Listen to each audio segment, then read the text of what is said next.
Video start करने से पहले मैं एक चीज़ कहना चाहता हूँ कि अगर आप में से कोई बिगनर है तो वो घबराए नहीं। मैं हर एक चीज़ को बिल्कुल जीरो लेवल से एक्सप्लेन करूंगा।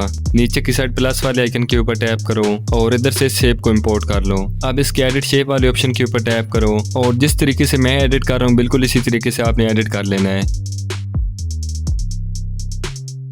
अब इधर से बैक आकर इसके कलर एंड फिल वाले ऑप्शन के ऊपर टैप करना और इधर से इस कलर को सिलेक्ट कर लेना, ये एसेंशियल है। अब इधर से बैक आकर इसके मूव एंड ट्रांसफॉर्म वाले पैनल के ऊपर टैप करो और इसे हल्का सा नीचे की साइड ड्रैग कर लो। इसे अच्छी तरीके से एडजस्ट करने के बाद इधर से बैक आ जाना है और इसके ब्लेंडिंग एंड ओपेसिटी वाले ऑप्शन के ऊपर टैप करना है। ओपेसिटी की वैल्यू को 70% पर सेट कर दो। अब इधर से बैक आकर इसके इफेक्ट्स वाले ऑप्शन के ऊपर टैप करो, एड इफेक्ट पर क्लिक करो और इधर आकर सर्च करो वेव बार। इसे स्टैंडर्ड सेटिंग पर अप्लाई कर लो। मैंने फेस के स्टार्टिंग के अंदर इसकी वैल्यू को 3 पर सेट कर लिया है। आपने भी इसकी वैल्यू को 3 पर सेट कर लेना है। बाय डिफॉल्ट ये 0 पर होगी। अब इसकी स्टार्टिंग के अंदर एक की फ्रेम को ऐड करो और इस टाइम लाइन के बिल्कुल आखिर में जाओ। इधर एक दूसरी की फ्रेम ऐड करनी है और इसकी वैल्यू को 0 कर देना है। अब नीचे की साइड स्क्रॉल करने पर आपको एक ऑप्शन देखने को मिल जाएगा वेव एंगल। आपने इसके ऊपर टैप करना है और इसके स्टार्ट के अंदर एक की फ्रेम को ऐड कर देना है। अब इस टाइम लाइन के बिल्कुल आखिर में जाओ और इधर एक दूसरी की फ्रेम ऐड कर दो। इसी दूसरी की फ्रेम पर रहकर आपने इसकी वैल्यू को इंक्रीज करना है। मैंने इसकी वैल्यू को 146 पर सेट कर लिया है। ज्यादा भी इंक्रीज मत करना क्योंकि ये ऊपर की साइड से बिल्कुल फ्लैट हो जाएगा। अब इन दोनों की फ्रेम्स के सेंटर में आना है। ग्राफ वाले ऑप्शन के ऊपर टैप करना है। इधर से सेकंड वाले ग्राफ के ऊपर टैप करो और इधर से इस ग्राफ को ऐड कर दो।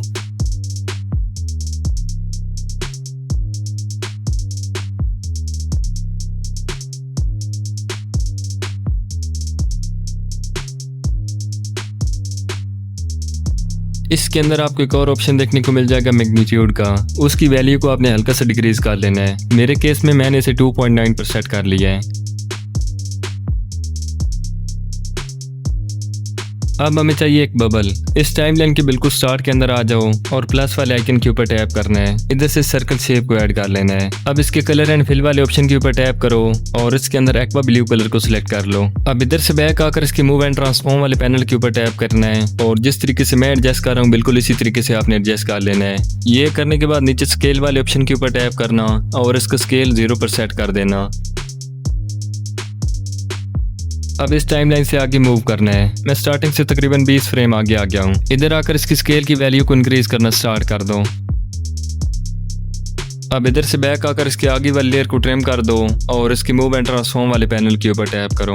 इसे कुछ इस तरीके से ऊपर की साइड ड्रैग करके प्लेस कर लेना है। अब इस टाइमलाइन पर एक की फ्रेम को ऐड कर दो और बिल्कुल स्टार्ट के अंदर आ जाओ। इधर एक दूसरी की फ्रेम ऐड करो और जिस तरीके से मैं ड्रैग करके प्लेस कर रहा हूँ बिल्कुल इसी तरीके से आपने भी एडजस्ट कर लेना है।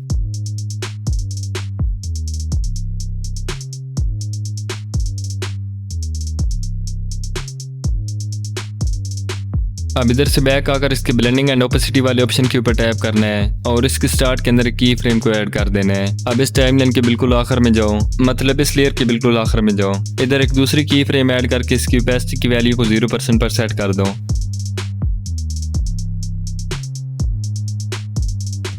बिल्कुल इसी तरीके से आपने बहुत सारे बबल्स क्रिएट कर लेने हैं। अगर आप चाहो तो इसी लेयर को बार बार डुप्लीकेट करके यूज कर सकते हो। डुप्लीकेट करने के लिए सबसे पहले लेयर के ऊपर टैप करना, फिर इधर इस आइकन के ऊपर टैप करना है और इधर इस डुप्लीकेट लेयर वाले ऑप्शन के ऊपर टैप कर देना है। अब इस डुप्लीकेट की लेयर के ऊपर टैप करो। इसे इस फ्रेम के ऊपर से ड्रैग करके एडजस्ट करो क्योंकि हमने मूव एंड ट्रांसफॉर्म वाले पैनल के अंदर की फ्रेम्स को अप्लाई किए हुए हैं। अगर आप चाहो तो आप हर बबल को स्क्रैच से एडिट करके प्लेस कर सकते हो, जो कि मेरे नज़दीक बहुत ज़्यादा डिफिकल्ट काम है।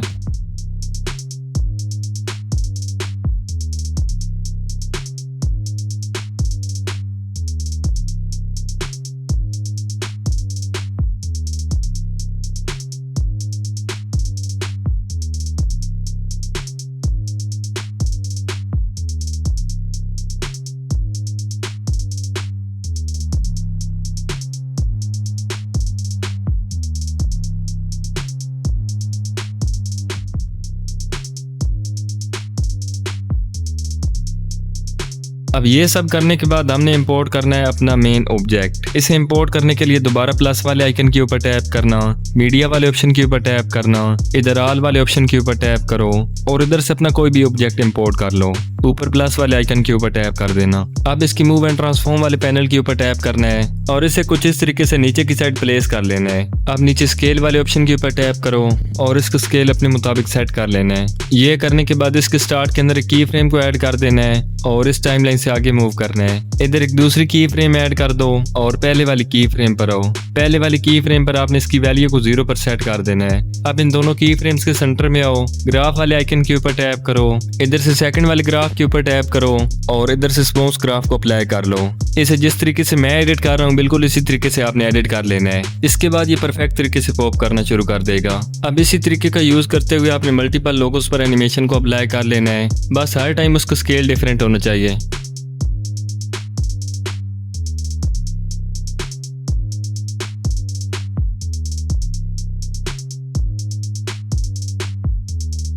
अब जो सबसे नीचे लोगो वाली लेयर है इसको छोड़ दो और जो उसके ऊपर लेयर है उसके ऊपर लॉन्ग प्रेस करके उसे पीछे की साइड ड्रैग करो। यही काम आपने सारी लेयर्स के साथ कर लेना है।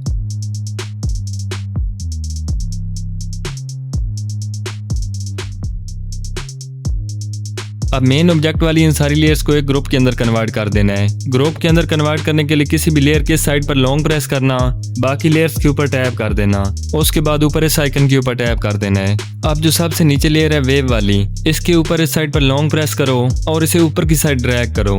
इस लेयर को इन सारी लेयर्स के ऊपर प्लेस कर लेना है। अब इस मेन ऑब्जेक्ट वाली लेयर के ऊपर इस साइड पर लॉन्ग प्रेस करो और इसे नीचे की साइड ड्रैग करना शुरू कर दो। इसे इन सारी लेयर्स के नीचे प्लेस कर लेना है।